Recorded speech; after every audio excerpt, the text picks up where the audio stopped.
Chunk 1, bonjour, Jude Stevens. Salut, Fletcher Reed, j'ai rendez-vous dans votre tribunal dans une demi-heure. Chaque fois que je regarde l'émission, ça me rend un peu fou. Il l'appelait le génie, le trublion, l'homme capable de faire rire le monde entier à travers le chaos. Je déteste ça. Oh, Christ. Et, je jure, elle n'était que la femme. Pendant des années, Lauren Holly a été perçue comme la femme pour laquelle Jim Carrey a quitté son premier mariage. Celle qui a été cataloguée comme l'autre femme avant même d'avoir eu la chance de s'exprimer. Lorsque leur romance a été rendue publique, le contre-coup a été brutal. Des murmures selon lesquels elle avait brisé un foyer, qu'elle ne durerait jamais, que le karma la rattraperait. Et lorsque la relation s'est effondrée à son apogée, le monde n'a pas tardé à dire qu'elle avait goûté à sa propre médecine. Mais aujourd'hui, à 61 ans, Lauren brise le silence. Et selon elle, la vérité derrière son divorce avec Jim Carrey est bien plus compliquée et ne ressemble rien à l'histoire que le monde raconte depuis des années. Alors, que révèle Lauren Holly ? Rejoignez-nous pour découvrir tous les détails croustillants, l'enfance tumultueuse de Jim Carrey. Jim Carrey est peut-être le plus célèbre des acteurs comiques canadiens à avoir franchi la frontière d'Hollywood et à avoir véritablement réussi. Il ne se contentait pas de faire rire les gens, il a laissé une marque permanente sur la comédie américaine avec un style que personne ne pouvait reproduire. Son corps pouvait bouger comme un dessin animé et son visage pouvait se déformer des formes qui faisaient craquer même les personnes les plus sérieuses. Bien sûr, ces expressions étaient extravagantes et parfois même ridicules, mais elles restaient gravées dans les mémoires. Mais bien avant que le monde ne le connaisse comme le génie aux yeux écarquillés d'Ace Ventura ou de The Mask. Avant les romances très médiatisées, les divorces et les gros titres, Jim Carrey n'était qu'un enfant du Canada qui essayait de survivre à une journée difficile à la fois. Jim est né à Newmarket, Ontario, de Kathleen, une femme au foyer d'origine irlandaise et écossaise, et de Percy Carey, un musicien à temps partiel et comptable à temps plein d'origine canadienne-française. Leur nom de famille était autrefois Carey avant d'être anglicisé. Jim était le plus jeune de 4 enfants. John, Patricia et Rita l'ont précédé. Chunk 2, ils étaient une famille catholique, du genre où l'église le dimanche n'était pas facultative, et le dîner autour de la table était sacré. À l'âge de 8 ans, Jim avait déjà compris qu'il pouvait contrôler une pièce simplement déformant son visage devant un miroir. Ce miroir est devenu sa scène. À 10 ans, il était tellement sûr de son talent qu'il a écrit à Carol Burnett elle-même, déclarant qu'il était déjà un maître de l'imitation et qu'il devrait être envisagé pour une place dans le Carol Burnett Show. Lorsqu'une lettre type lui est revenue réponse, il était extatique. Pour lui, ce n'était pas qu'un simple courrier, c'était une validation. Cette étincelle de conviction ne l'a jamais quitté. Enfant, Jim est tombé amoureux de la comédie britannique. Le Flying Circus des Monty Python était comme du carburant pour son feu créatif. Des années plus tard, il s'est souvenu de l'impact qu'un sketch avait eu sur lui, celui où Ernest Scribbler, joué par Michael Palin, rit à mort à cause d'une blague. Jim a dit que les meilleurs moments des Monty Python, surtout regardant la performance de Palin, avait allumé quelque chose lui. Cela n'a pas échappé aux critiques non plus. Radio Times a décrit le travail de Palin comme étonnamment carisque. Un clin d'œil au chaos brillant que les deux hommes partageaient. Mais derrière tous les rires et les imitations, la vie à la maison était loin d'être facile. Jim a passé ses premières années à Scarborough, Ontario, qui fait partie du Grand Toronto, où il a fréquenté l'école primaire catholique Blessed Trinity. Plus tard, la famille a déménagé à Burlington et y est resté pendant 8 ans. Jim est allé au Aldershot High School pendant cette période, mais tout a changé lorsque l'argent a manqué.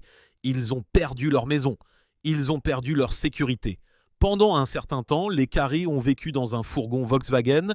L'adolescent Jim et son frère John ont même campé sous une tente au Charles Daly Park au bord du lac Ontario.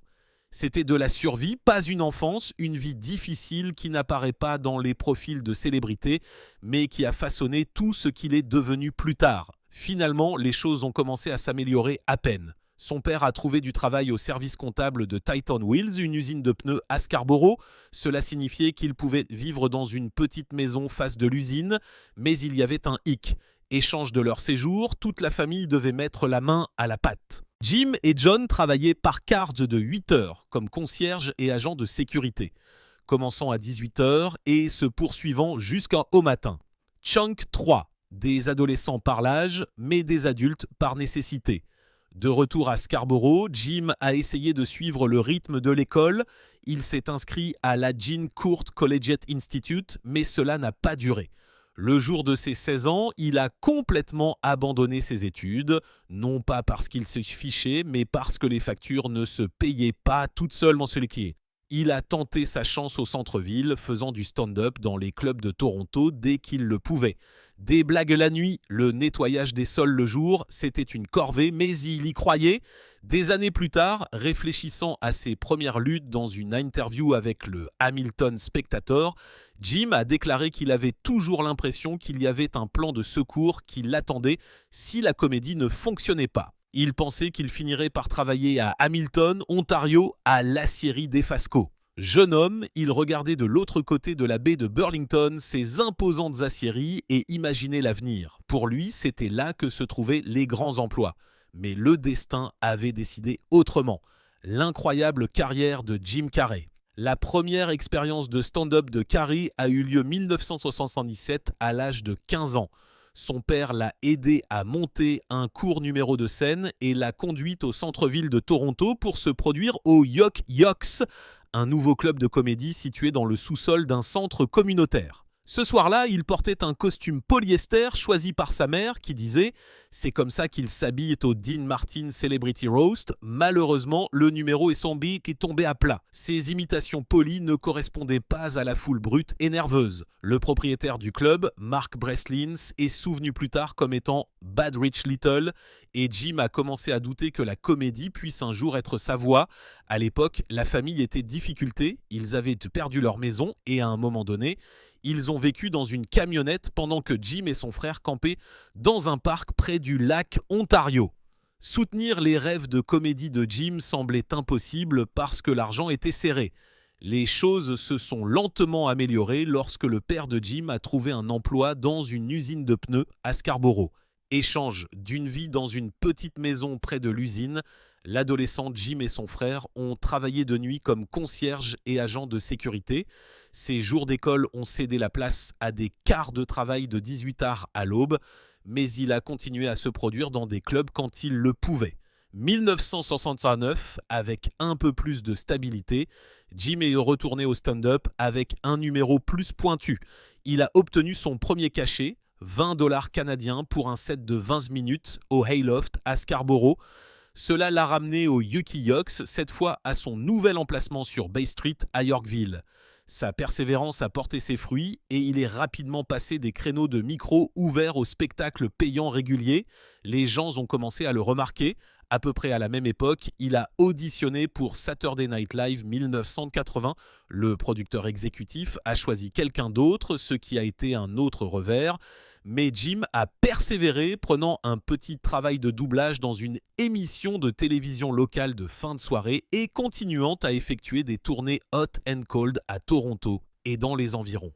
Chunk 4. Un tournant est survenu au début de 1981. Après une mauvaise performance lors d'un concert rock à Barrie, il a été chassé de la scène par des huées. Mais 2 semaines plus tard, le Toronto Star a publié une critique élogieuse de son set au Yuk Yuk's avec une photo de lui pleine imitation de Sammy Davis Jr. Ce genre d'éloge première page l'a propulsé sous les projecteurs. Avril de la même année, il est apparu à la télévision dans An Evening at the Improv. Cet été-là, il a joué dans Introducing Janet, un téléfilm de la CBC où il incarnait un comique imitateur difficulté. Plus d'1 million de Canadiens l'ont regardé. Cela a cimenté son statut et lui a valu le surnom de Rubberface pour la sortie VHS. Lors d'une tournée Amérique du Nord première partie du comédien Rodney Dangerfield, Jim a suscité l'intérêt du Tonight Show. Décembre 1981, il attendait un permis de travail américain et selon les informations, des appels sont arrivés pour le réserver à l'émission de Johnny Carson. Avec ou sans réservation à la télévision, la confiance de Jim a grandi. Au début de 1983, il a déménagé à Hollywood. Il s'est produit au Comedy Store et a obtenu un rôle dans la sitcom The Dog Factory de NBC. Il est finalement apparu au Tonight Show ce Thanksgiving, faisant des imitations à cadence rapide. Elvis, Kermit la Grenouille, Clint Eastwood et a reçu un signal d'approbation de Carson. Bien qu'il n'ait pas été invité à s'asseoir sur le canapé, la sitcom n'a pas duré longtemps. Elle a été diffusée au début de 1944 et a été annulée. Malgré tout, Jim n'était pas découragé. Il a accepté un poste d'animateur, est apparu dans Late Night with David Letterman et des offres de films ont commencé à affluer. Un rôle dans Once Bitten et s'y est sorti sur les écrans 1945 et a connu un succès modéré au box-office. Il a également tourné des scènes pour Peggy Sue Got Married, réalisé par Francis Ford Coppola. Luttant pour rejoindre Saturday Night Live, Jim a retenté sa chance 1985 sous une nouvelle direction, mais une fois de plus, il n'a pas réussi. Les producteurs ne l'ont même pas laissé auditionner. À ce moment-là, cependant, il était déjà train de se tailler sa place. Il a commencé à abandonner les imitations de célébrités et à se tourner vers la comédie d'observation et de personnages, risquant les attentes d'un public habitué à l'ancienne routine. Le pari a porté ses fruits. De 1990 à 1992, Jim a fait partie de In Living Color. Ses personnages déjantés et son énergie physique se sont démarqués. Les téléspectateurs l'ont remarqué et Hollywood a suivi peu après. 1994, tout a changé lorsque Ace Ventura, Chez Pet Detective, est sorti salle, rapportant 72 millions de dollars Amérique du Nord. Chunk 5, le style de Jim a immédiatement fait mouche. Morgan Creek lui a offert 5 millions de dollars pour reprendre le rôle d'Ace dans une suite. New Line et d'autres studios ont proposé de gros chèques. 7 millions de dollars pour The Mask et encore 7 millions de dollars pour Dumb and Dumber. Ces films ont cartonné au box-office. 351 millions de dollars dans le monde pour The Mask et plus de 270 millions de dollars pour Dumb and Dumber. Soudain, Jim Carrey était une star mondiale rentable. Il a obtenu sa première nomination aux Golden Globes et s'est classé deuxième après Tom Hanks au tableau Quigley des stars les plus rémunératrices. 1995, il a joué le rôle du Riddler dans Batman Forever, apportant son énergie maniaque à un succès retentissant. La même année, Ace Ventura, When Nature Calls a battu des records d'ouverture, rapportant 212 millions de dollars dans le monde avec un week-end de lancement de 40 millions de dollars. Carrey a repoussé les limites à nouveau, 1996 avec The Cable Guy. Payé un montant record de 20 millions de dollars, il a incarné un installateur de câbles solitaires et obsédé, un rôle plus sombre et plus étrange que ce à quoi le public s'attendait. Les critiques étaient mitigées, mais le film a tout de même rapporté plus de 100 millions de dollars dans le monde. Pourtant, Carrey n'avait pas fini d'évoluer. 1997, il a joué dans Liar Liar dans le rôle d'un avocat.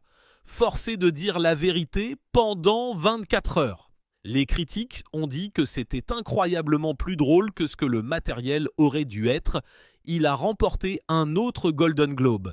1998, il a accepté une réduction de salaire pour incarner le rôle principal dans The Truman Show, un drame satirique sur un homme dont la vie est secrètement une émission de télévision. Les critiques ont adoré, le public a été séduit, il a remporté un Golden Globe du meilleur acteur dans un drame, bien qu'il ait été largement attendu pour une nomination aux Oscars, cela ne s'est jamais produit. Mais le film a tout de même rapporté 264 millions de dollars et a prouvé que Carrey avait de la profondeur. À la fin de la décennie, Jim Carrey était passé d'un enfant se produisant dans des tentes et des usines à un succès international. C'était une star dont le visage pouvait fondre, dont le corps pouvait se plier et dont le talent avait réinventé la comédie. Contre toute attente et tout rejet, il s'est construit plus qu'un simple type drôle. Il est devenu une légende à lui tout seul. La vie amoureuse de Jim Carrey. Jim Carrey est surtout connu pour ses expressions faciales extravagantes et ses succès comiques retentissants. Mais matière d'amour, son histoire est tout sauf amusante. Dans les coulisses de sa carrière légendaire se cache un réseau compliqué de relations, de chagrin d'amour et de drame qui se lit comme un film hollywoodien, des mariages de courte durée aux ruptures émotionnelles passant par la tragédie. La vie amoureuse de Carrie a été pleine de rebondissements. Chunk 6. Il a peut-être fait rire des millions de personnes, mais matière de cœur, cela n'a pas toujours été facile. Bien avant de devenir un nom familier, Carrie est tombé éperdument amoureux de l'actrice et serveuse Melissa Wimmer. Ils se sont mariés 1987, à l'époque où Carrie était encore difficulté. De toutes ces relations, celle-ci a duré 7 années entières. Ensemble, ils ont accueilli une fille, Jane, qui est maintenant adulte et qui s'est parfois fait remarquer.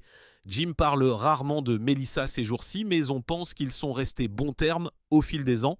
Pas de drame, juste une compréhension entre deux personnes qui ont autrefois partagé une vie. Les choses ont pris une tournure lorsque Carey a rencontré l'actrice Lauren Holly sur le tournage de Dumb and Dumber. À l'époque, l'alchimie entre eux était indéniable. Les rires se sont répandus du scénario à la vie réelle. Et 1996, ils échangeaient leurs vœux. Mais aussi, vite que cela a commencé, le mariage s'est effondré. 8 mois après s'être dit « oui ». Ils se sont séparés, pas de scandale majeur, juste un épuisement rapide entre deux grandes personnalités qui ont probablement agi trop vite. Mais l'histoire romantique de Carey remonte encore plus loin. 1983, avant Ace Ventura ou The Mask, il a fréquenté nul autre que Linda Ronstadt. Elle était déjà une grande star de la musique à l'époque, tandis que Jim était un comédien de 21 ans qui essayait de percer dans le métier. Ils se sont rencontrés dans un club de comédie où Carey s'était produit. Et ce qui a commencé comme une réunion d'affaires s'est transformé en une romance à part entière. Pendant 8 mois, ils ont formé un couple improbable mais fascinant. Linda ayant 36 ans et Jim seulement 21 ans, l'écart d'âge a fait sourciller.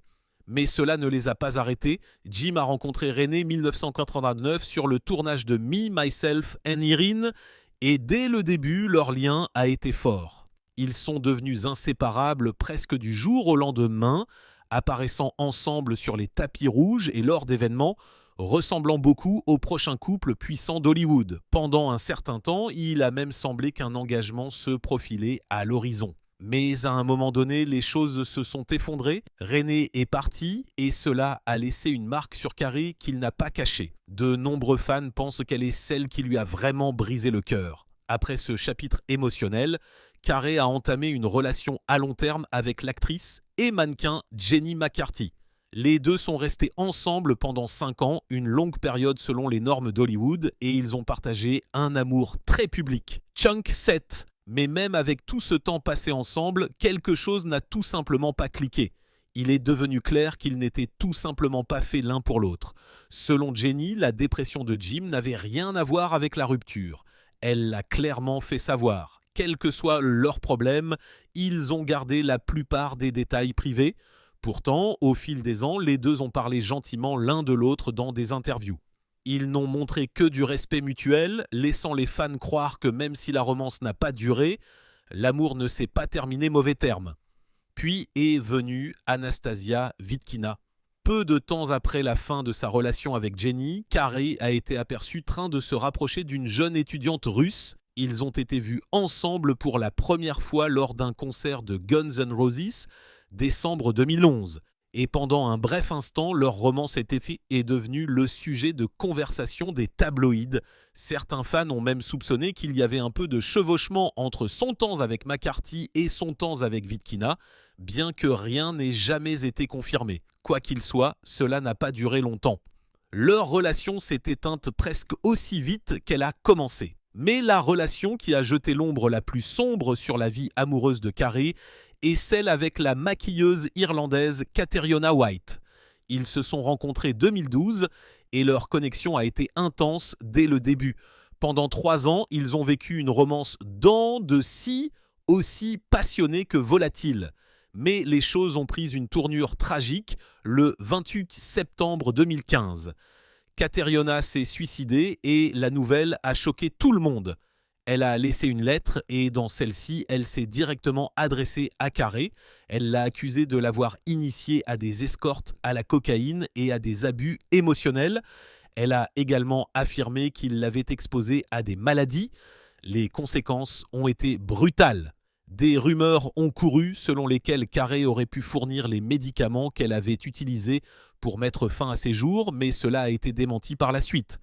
Pourtant, les batailles juridiques ne se sont pas arrêtées. La famille de Cateriona l'a traîné devant les tribunaux et pendant des années, il s'est retrouvé pris dans une tempête de poursuites judiciaires, de douleurs et d'attention médiatique. C'est un chapitre sombre qui persiste encore aujourd'hui. Bien que de nombreux détails restent privés, il est clair que cette perte a laissé une cicatrice profonde sur le cœur de Carey. Des doux débuts aux fins amères, Carey a tout vu. La controverse Jim Carrey.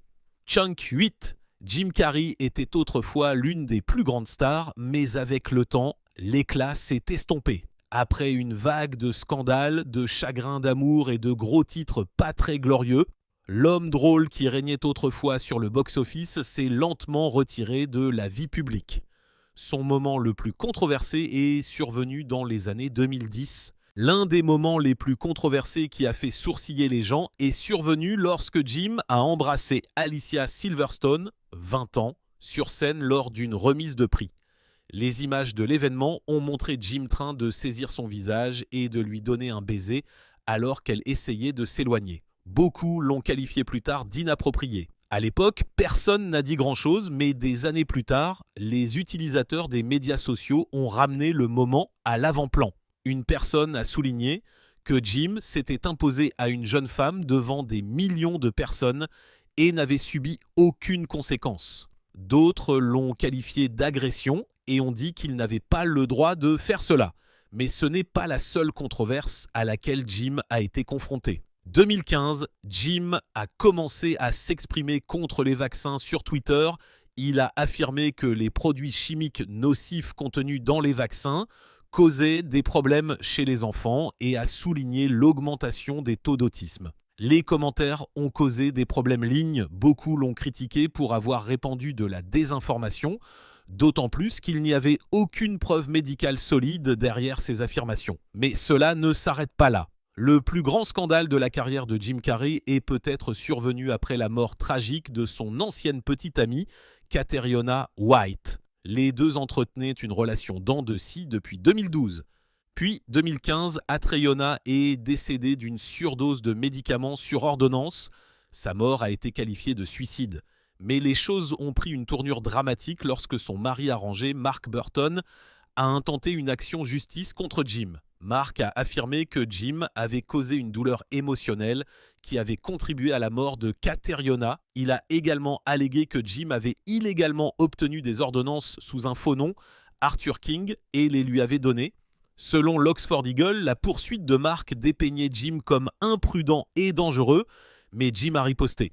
Dans une déclaration, il a qualifié la situation de terrible honte et a déclaré qu'il y a des moments dans la vie où une personne doit défendre son honneur. Il a ajouté qu'il ne permettrait pas aux gens d'utiliser la mort de quelqu'un qu'il aimait pour essayer de l'exploiter. Il a souhaité que les gens cessent d'utiliser sa tragédie à des fins personnelles et la laissent reposer paix.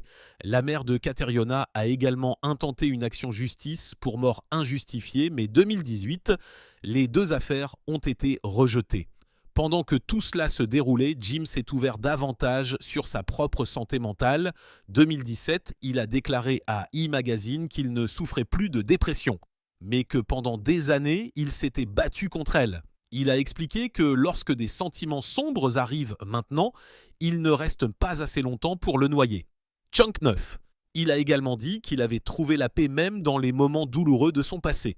Mais les controverses ne se sont pas arrêtées là. 2022, Jim a suscité davantage de drames lorsqu'il a critiqué Will Smith pour avoir giflé Chris Rock aux Oscars. Il a dit qu'il était écœuré par les ovations qui ont suivi, qualifiant Hollywood de lâche. Il pensait que personne n'avait le droit de frapper quelqu'un simplement pour avoir dit des mots. Les médias sociaux n'ont pas laissé passer ça. Les critiques n'ont pas tardé à qualifier Jim d'hypocrite. Ils ont ressorti le baiser d'Alicia Silverstone et ont souligné d'autres moments discutables de son passé. Les gens ont commencé à considérer Jim non seulement comme une star déchue, mais aussi comme quelqu'un qui s'est été tiré à bon compte pendant trop longtemps. Malgré le contre-coup, Jim a continué à travailler, mais à un rythme plus lent. Il est apparu dans des films tels que Mr. Popper's Penguins, Kick-Ass 2, Dark Crimes, Dumb and Dumber 2 et la série Sonic the Hedgehog. Il a également exploré de nouvelles voies. Il a publié un livre pour enfants, How Roland Rolls, et a écrit des mémoires surréalistes semi-fictifs intitulés Memoirs and Misinformation, mais rien de tout cela n'a effacé les ombres du passé. 2022, lors de la promotion de Sonic the Hedgehog 2, Jim a annoncé qu'il envisageait de prendre sa retraite d'acteur. Il a dit qu'il avait probablement terminé et qu'il était sérieux à ce sujet. Il a expliqué qu'à moins qu'un scénario ne se présente qui lui semble incroyablement important, il se retirerait. Il a parlé de son amour pour sa vie tranquille, son cheminement spirituel et sa peinture. Il a également fait une déclaration audacieuse, il avait assez, il avait fait assez, et il était suffisant. Pourtant, les fans ont été ravis d'apprendre que Jim reviendrait pour Sonic the Hedgehog 3, qui sortira plus tard ce mois-ci. Ce mois-ci. Pendant la tournée de promotion, il a fait un aveu surprenant. Il a dit qu'il était revenu parce qu'il avait besoin d'argent. Il a plaisanté, disant qu'il avait acheté beaucoup de choses et qu'il avait maintenant besoin du chèque de paie. Interrogé sur ses commentaires antérieurs sur la retraite, il a admis qu'il exagérait peut-être. Il a dit qu'il était revenu parce que le personnage qu'il joue est un génie et a plaisanté disant que jouer un génie était un peu exagéré. Les fans se demandent maintenant si Jim pourrait revenir à nouveau de manière plus importante. Il a récemment déclaré qu'il serait prêt à jouer à nouveau le Grinch dans une suite de How the Grinch Stole Christmas, ce qui a laissé les fans espérer qu'ils n'ont pas vu la dernière de lui. Chunk 10. Et encore une fois, Jim a fait les gros titres, mais pas pour une controverse, cette fois pour une vente importante.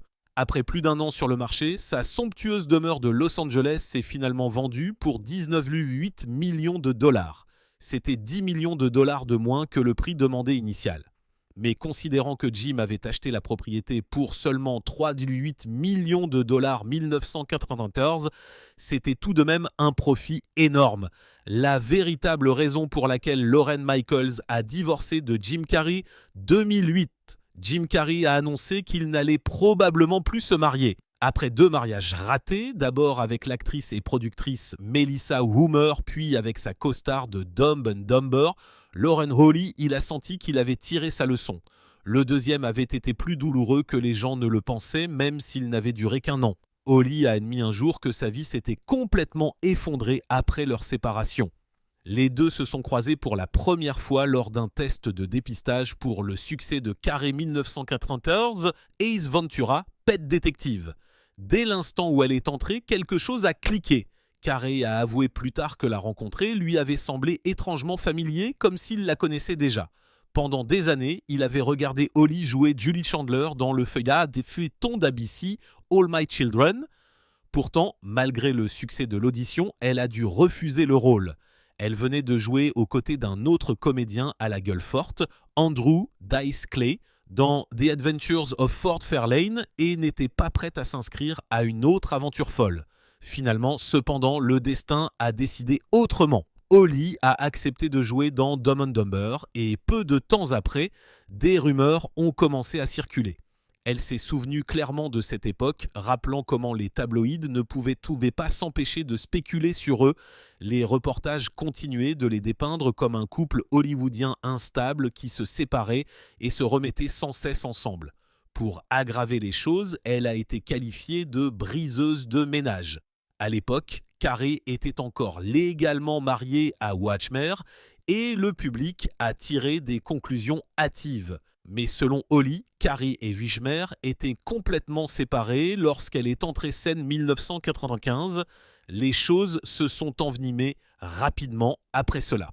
Sur le tournage du film de Holly, A Smile Like Yours, Carrey a fait sa demande mariage. Le couple s'est marié le 23 septembre 1996 lors d'une cérémonie discrète et romantique au sommet d'une montagne surplombant l'océan Pacifique. C'était une image parfaite, ou du moins le semblait-il. Le mariage de la vie de tous était rempli d'amour et de rire, mais le monde extérieur refusait de leur donner la paix. Les paparazzi ont campé dans leur jardin et se sont même cachés sous leur terrain de tennis juste pour obtenir des photos d'eux à l'intérieur de leur maison. Holly a révélé plus tard à quel point cela était devenu accablant. Chank 11. Ils ont essayé de faire sorte que cela fonctionne pendant 9 mois, mais la pression constante a eu raison d'eux. Le 29 juillet 1987, elle a demandé le divorce, invoquant des différends irréconciliables. Des années plus tard, Holly parlait encore avec tendresse de Carrie. 2019, elle a déclaré à Closer qu'ils étaient restés contacts et que ses souvenirs de son travail avec lui n'étaient que joyeux.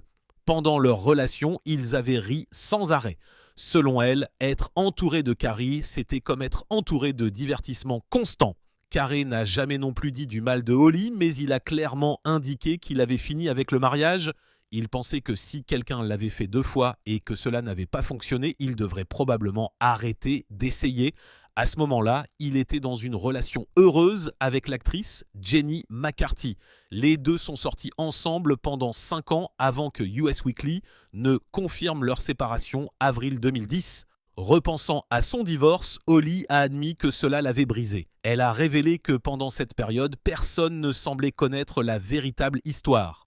Tout ce qu'elle vivait, c'était un chagrin d'amour. Elle a décrit comment toute leur vie avait évolué autour de l'évitement des paparazzi, faisant tout ce qu'ils pouvaient juste pour protéger leur vie privée. Aujourd'hui, elle voit à quel point les choses ont changé. Elle a souligné que la célébrité avait l'habitude de vous courir après, mais maintenant, beaucoup de gens la poursuivent. Elle a parlé de l'étrange nouveau monde de la célébrité où certaines personnes deviennent célèbres simplement cherchant l'attention, pas pour leur talent ou leurs compétences. Pour elle, ce changement semblait étrange. Elle admirait les stars qui ne faisaient pas partie de ce cirque, les gens qui étaient talentueux, concentrés et n'avaient pas besoin de faire une scène pour rester pertinents. Quant à Carrie, il semblait passer par sa propre remise question de la célébrité.